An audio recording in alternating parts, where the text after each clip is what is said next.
Antes se decía que los narcotraficantes o los delincuentes solían corromper con cañonazos de dólares a los políticos. Hoy lo que estamos viendo es que la propia, llamémosle, estructura criminal, los propios mafiosos, hoy son el poder. Mucho tiempo de aquel operativo y Ovidio, según pude también confirmar, Ovidio se pasea impunemente por el norte del país, por Sinaloa, por Sonora, por Baja California.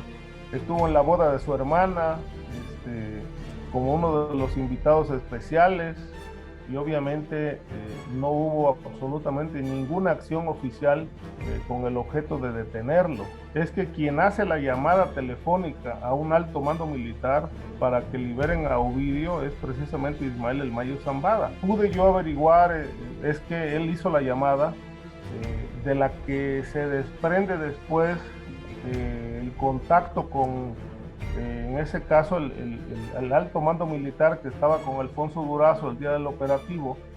Y bueno, luego le terminan consultando al presidente que están en una situación que ellos plantearon como bastante crítica, que podía desatar, decían ellos, una situación de violencia extrema. La incorporación de Genaro García Luna a la Secretaría de Seguridad Pública con Felipe Calderón fue un proyecto del cártel de Sinaloa, por el cual pagaron millones de dólares para que eso ocurriera. Hubo una cumbre, una reunión entre varios miembros del cártel de Sinaloa. Según recuerdo algunos nombres, estuvo el Mayo Zambada, estuvo Arturo Beltrán Leiva, Villarreal el Grande, que en aquel tiempo era una pieza importante de Sinaloa en la zona de la comarca lagunera. El acuerdo fue pagarle una millonada a Felipe Calderón para que aceptara colocar a Genaro García Luna en la Secretaría de Seguridad Pública. Antes del año 2000, el crimen organizado en general pactaba con un poder central, que en este caso era el presidente de la República, y todos los gobernadores se ajustaban a las directrices marcadas desde Los Pinos. Se determinaba qué cártel iba a ser el oficial. Del 2000 hacia atrás, había una máxima, ¿no? Decían, cada sexenio tiene su propio capo, ¿no? Cada mandatario tiene su propio capo consentido. Y así se vivió, digamos, desde Echeverría, López Portillo, de la Madrid, Salinas, etcétera. Cada gobierno había una organización criminal preferida.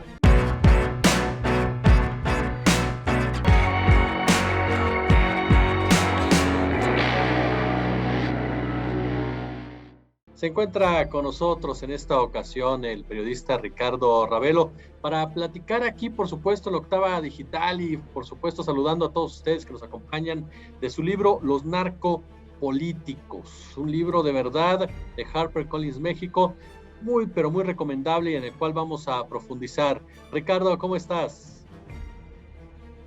Muy bien, agradeciendo la oportunidad de platicar de esta obra que recientemente puso en circulación la editorial y bueno, estoy a la orden. Gracias, Ricardo. En este libro tocas la relación entre los políticos, el narcotráfico, diferentes personajes, diferentes gobiernos. Y antes de profundizar en cada uno de ellos, yo te preguntaría, ¿hay algún tipo de diferencia en esta relación entre el crimen organizado y la clase política mexicana o es exactamente igual? Igual se relacionan con el Estado de México, como con Tamaulipas, como con el gobierno federal, incluso en el caso, por ejemplo, de Quintana Roo. ¿Hay alguna diferencia o ya está prácticamente hecha la relación? Mira, esto ha sido un proceso largo, digamos, en los últimos 25 años. Eh, Estos límites que separaban a la delincuencia organizada de la estructura política, del esquema de poder, pues se han ido estrechando tanto que prácticamente ya no podemos diferenciar absolutamente nada, ¿no? Antes se decía que los narcotraficantes o los delincuentes solían corromper con cañonazos de dólares a los políticos y que, bueno, intentaban por distintos caminos de cooptarlos. Sin embargo, hoy lo que estamos viendo es que la propia, llamémosle, estructura criminal, los propios mafiosos, hoy son el poder. Gobiernan en municipios, legislan a nivel federal y en los estados, tienen el control de las policías en municipios, de tal suerte que, bueno, hoy los representantes de la llamada clase política, en un alto porcentaje, pues son al mismo tiempo los que detentan el poder. Es decir, estamos en manos de gobiernos que tienen esta doble fisonomía, ¿no? La fisonomía política y la fisonomía criminal. De tal suerte que, bueno, yo creo que por desgracia ya no podemos marcar ninguna diferencia.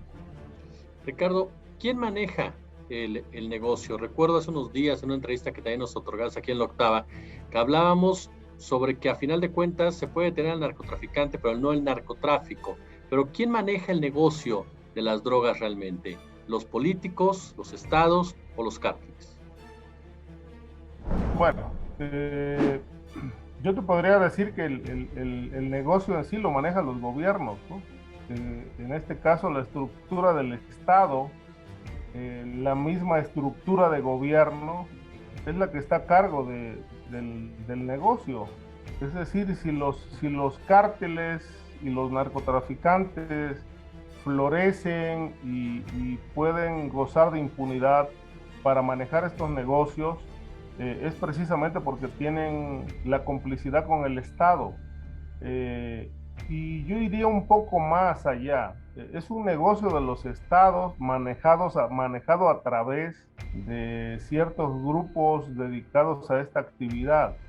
Y puedo asegurar que siempre ha sido así, pero que hoy, claro, a la vuelta de muchos años, con la evolución que ha habido en la tecnología, las redes sociales, la apertura informativa a nivel mundial, pues ha quedado más al descubierto quiénes realmente manejan el negocio. Detrás de este negocio están los presidentes de los países, están los funcionarios de alto nivel, está la milicia, en todo el mundo, ¿no? Es decir, son acuerdos internacionales que se tienen que establecer, porque yo he considerado que si, por ejemplo, si se lava dinero en la banca oficial, la banca internacional, si se distribuyen grandes cantidades de droga a nivel internacional para abastecer el mercado de consumo, es porque realmente se necesita. Y estos son acuerdos a nivel de cúpula, a nivel de países, a nivel de gobiernos, porque lo cierto es que, bueno, la guerra contra las drogas lleva muchos años y no vemos que ningún cártel se desarticule, y si esto llega a ocurrir con la misma velocidad con la que se desvanece un grupo criminal, aparecen otros, con la misma celeridad con la que detienen a un capo, pues emerge otro. Porque lo que sí me queda claro, y yo creo que en esto coinciden muchos otros colegas, investigadores, periodistas, que han seguido este tema, es que los gobiernos han enfrentado el problema pensando solamente en no generar desgobiernos, que no se trastoque la gobernabilidad, pero siempre privilegiando que el negocio prevalezca. Y en este sentido, para no alargarme mucho en esta respuesta, diría que uno de los ejemplos que más se mencionan es el de Colombia. Es decir, Colombia llegó a tener una situación invivible incluso para los propios mafiosos, pero ellos mismos cambiaron las reglas del juego. Estamos hablando de los mismos mafiosos que están al frente del gobierno colombiano y que han estado por muchos años, pero ellos se dieron cuenta que las reglas del juego tenían que cambiar, las cambiaron para disminuir un poco la violencia de alto impacto. Lo que sí es importante resaltar es que Colombia hoy sigue siendo uno de los países que más exporta droga al mundo, aunque con violencia no tan fuerte como la tenía en los años 80 y 90.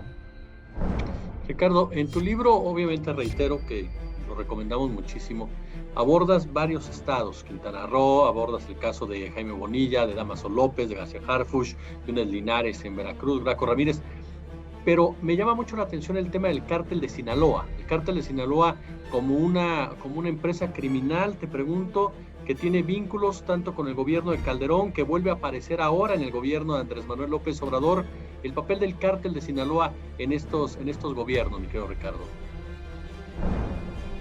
Bueno, el cártel de Sinaloa es un punto y aparte en todo digamos, en este tema de la política, de la narcopolítica, porque es un proyecto transeccional que arrancó en el gobierno de Vicente Fox. Yo creo que ahí se sentaron las bases de esta nueva empresa criminal que, dicho sea de paso, es una de las que más ha evolucionado, que tiene presencia en más de 100 países y que hoy en México ocupa un lugar preponderante. Es la primera organización criminal con mayor presencia, seguida y no con mucha distancia por el cártel de Jalisco Nueva Generación. Sinaloa surge con Fox, continúa con Felipe Calderón. Me parece que entre el sexenio de Felipe Calderón y el de Enrique Peña Nieto logra consolidarse en todo el país y en América Latina y más allá, en Europa, Asia, Australia, la zona de Australia, obviamente en Estados Unidos. Y es una organización criminal que bueno, pues ha tenido mucho respaldo oficial desde esa etapa. La cuarta transformación, que es el gobierno que encabeza Andrés Manuel López Obrador, no es la excepción. Aunque él dice que no ha pactado con criminales, lo cierto es que es un cártel que no solamente ha sido, digamos, mimado por el poder, sino que goza de total impunidad. Ahí viene un capítulo muy amplio en el libro sobre lo que pasó en octubre del 2019 con Ovidio Guzmán, un amplio trabajo de cómo este personaje se ha convertido en un intocable para la cuarta transformación, no obstante lo que se conoce, ¿no? Que sigue teniendo una orden de aprehensión girada por las autoridades estadounidenses por varios delitos ligados a la delincuencia organizada, pero que por desgracia en México no se cumplimenta y ni siquiera se le persigue. Y no solamente eso, sino que, bueno, el presidente ha tenido hasta contacto con la abuela, con personajes de ese grupo criminal y que han despertado la sospecha de que, bueno, existen líneas de entendimiento entre el cártel de Sinaloa y el actual gobierno. Sinaloa representa mucho para este gobierno de la Cuarta Transformación porque también existen señalamientos muy puntuales de que fue una organización que coadyuvó en el triunfo de Morena en varios estados de la República y que con eso se consolidó ampliamente en la zona del Pacífico. Oye, Ricardo, incluso planteas la posibilidad de que el Mayo Zambada haya intervenido precisamente en la liberación de Ovidio Guzmán. Sí, hay varias versiones, ¿no? Pero una de las que se ha logrado confirmar a través de varias fuentes es que quien hace la llamada telefónica a un alto mando militar para que liberen a Ovidio es precisamente Ismael El Mayo Zambada. El Mayo Zambada tiene amplias conexiones con el actual gobierno, las ha tenido desde hace mucho tiempo, pero en la actual administración pues no es la excepción. Entonces, lo que pude yo averiguar es que él hizo la llamada, de la que se desprende después el contacto con, en ese caso, el alto mando militar que estaba con Alfonso Durazo el día del operativo. Y bueno, luego le terminan consultando al presidente que están en una situación que ellos plantearon como bastante crítica, que podía desatar, decían ellos, una situación de violencia extrema, con la posibilidad de que pudiera haber hasta una masacre. Eso es lo que manejaron. Después de una serie de versiones encontradas, contradicciones y demás, pues finalmente el presidente Andrés Manuel López Obrador asumió públicamente que él dio la orden de la liberación de Ovidio. Recuerdo que en aquel momento Alfonso Durazo dijo que, bueno, se liberó por esa circunstancia crítica, pero que el gobierno seguiría persiguiendo a Ovidio porque había una orden de aprehensión que tenían que ejecutar para extraditarlo a Estados Unidos, donde era reclamado por varios delitos. Lo cierto es que, bueno, ya pasó mucho tiempo de aquel operativo y Ovidio, según pude también confirmar, Ovidio se pasea impunemente por el norte del país, por Sinaloa, por Sonora, por Baja California. Estuvo en la boda de su hermana, como uno de los invitados especiales, y obviamente no hubo absolutamente ninguna acción oficial con el objeto de detenerlo, lo cual llama mucho la atención y robustece las versiones de lo que acabo de decir, de que existe una complicidad abierta entre esa organización criminal y el gobierno de López Obrador. Ahí en el tomo 2, El poder cómplice, mi querido Ricardo, el papel de Genaro García Luna. Genaro García Luna, que viene desde la época de Vicente Fox, llega con Felipe Calderón Hinojosa. ¿Cómo entender este personaje de Genaro García Luna? ¿Cómo operaba esta relación con Calderón? ¿Cómo entenderlo? ¿Qué lectura hay? Bueno, yo creo que ya a la vuelta del tiempo se ha podido confirmar fehacientemente que la incorporación de Genaro García Luna a la Secretaría de Seguridad Pública con Felipe Calderón fue un proyecto del cártel de Sinaloa, por el cual pagaron millones de dólares para que eso ocurriera. Ahí en el libro menciono un pasaje que está publicado en otro libro publicado por Jesús Lemus, que se llama El Licenciado, donde aborda detalles muy puntuales respecto de cómo surge este proyecto, ¿no?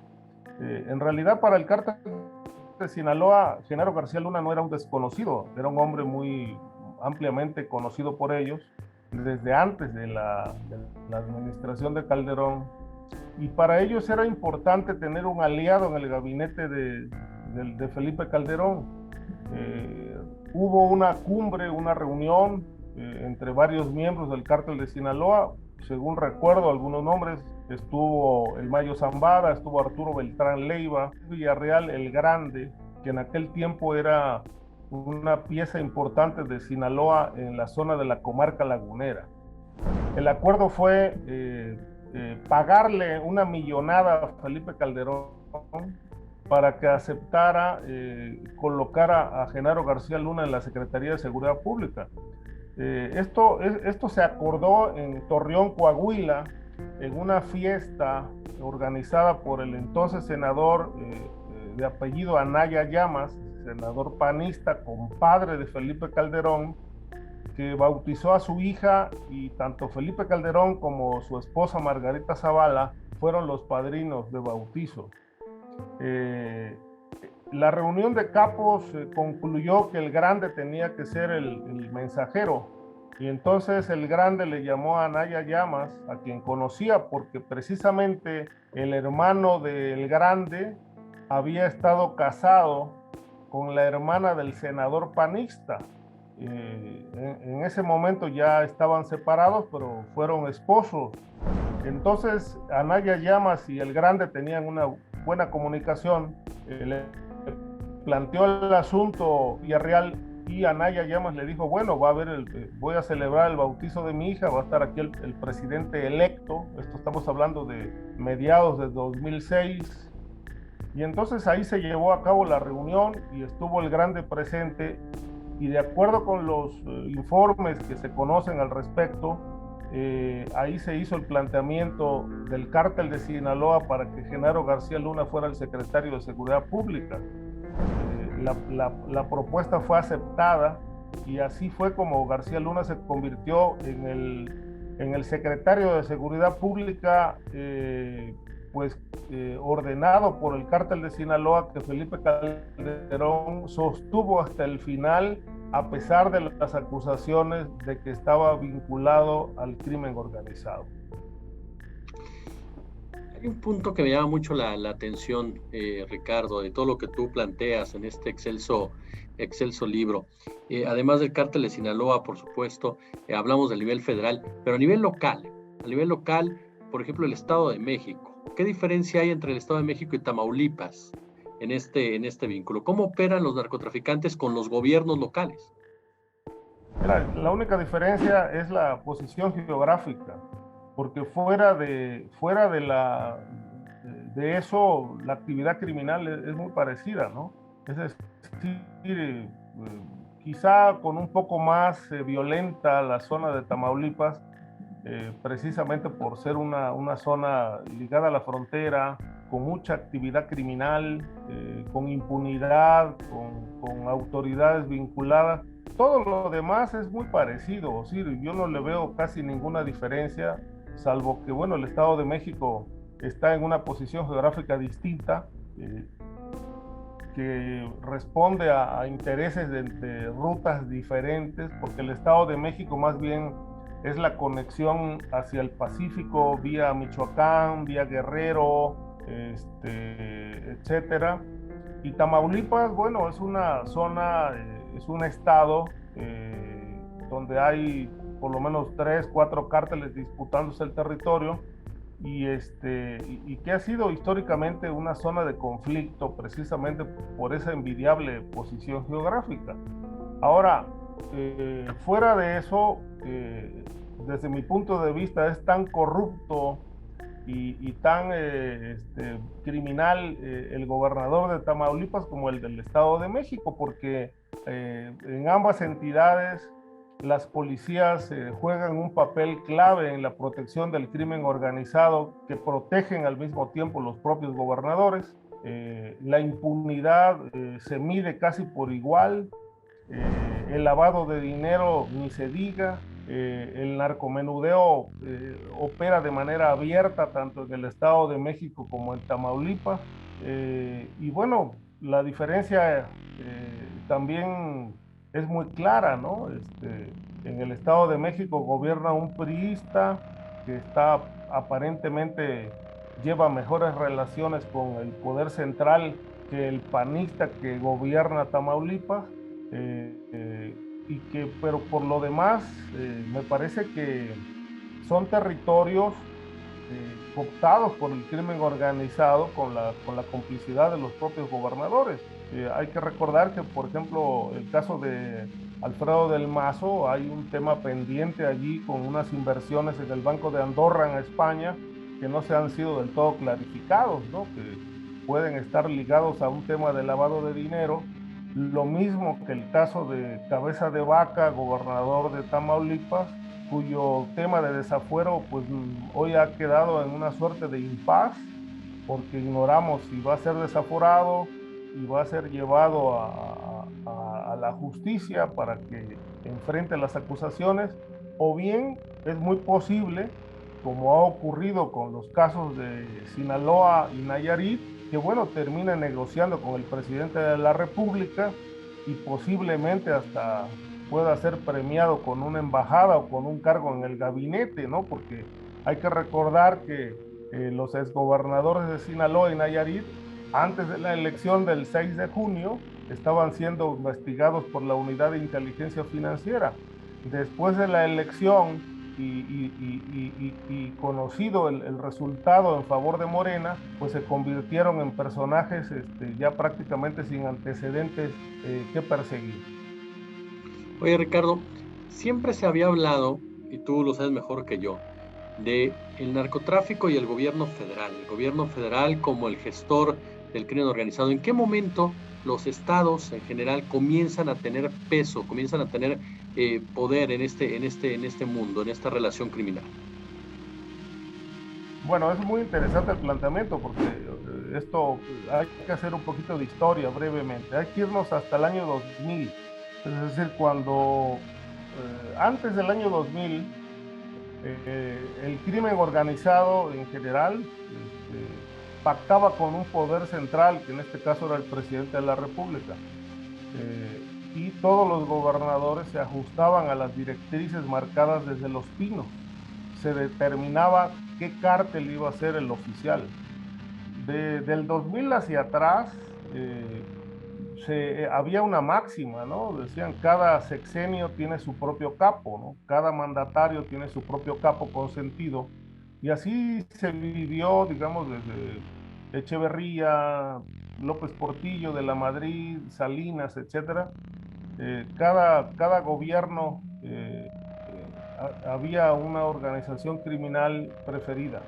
A partir del año 2000 se rompen estos esquemas y entonces viene lo que se conoce como la transición, una transición donde el PRI pierde la presidencia de la República y entonces obviamente ya no es posible pactar con un solo grupo, en este caso con un solo presidente, sino que se genera una suerte de alternancia en el poder político y al mismo tiempo surge la alternancia en el poder criminal.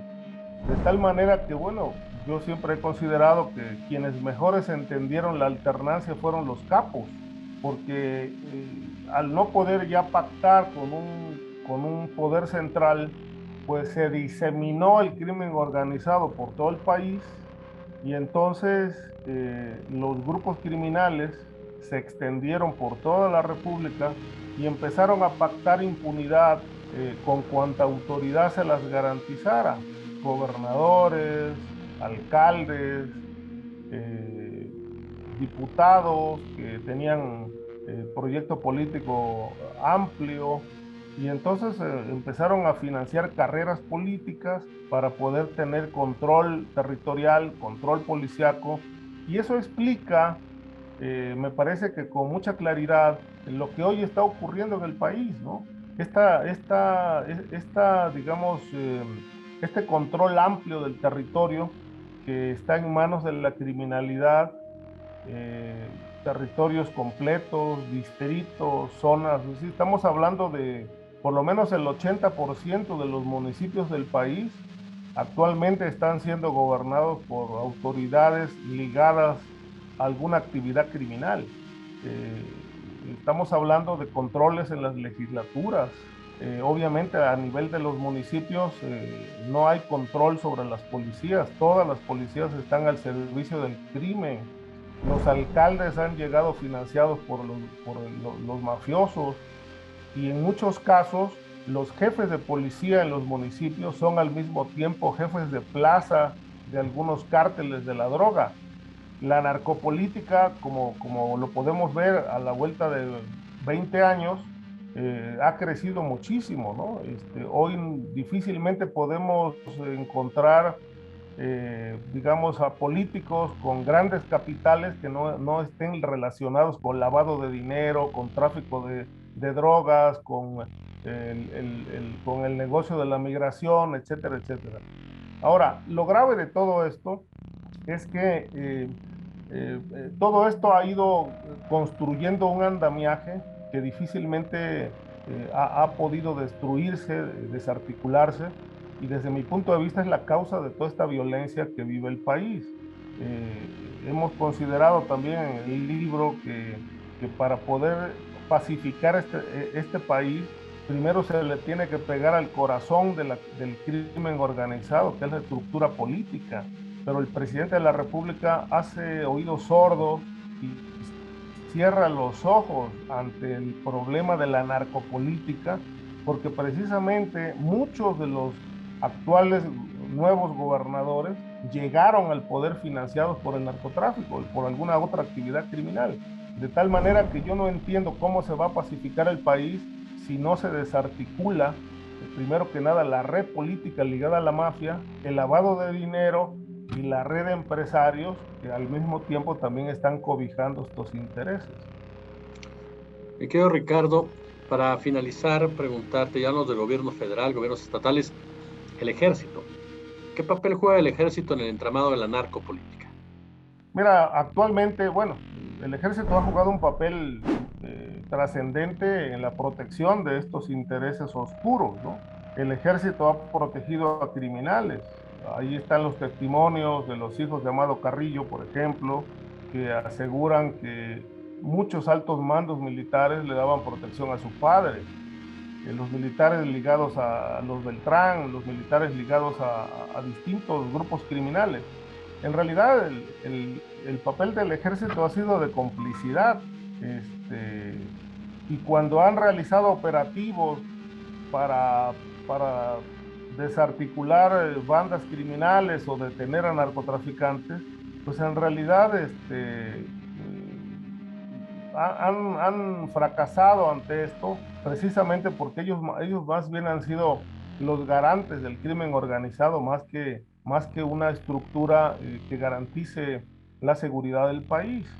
Y actualmente el papel del ejército está sumamente cuestionado porque a pesar de que hoy México vive una de las militarizaciones históricas, de las más ruidosas, ni siquiera la vimos en el sexenio de la guerra que encabezó Felipe Calderón, pues el ejército hoy tiene los brazos atados, no disparan ni al aire, no realizan operativos, no están trabajando en la pacificación del territorio.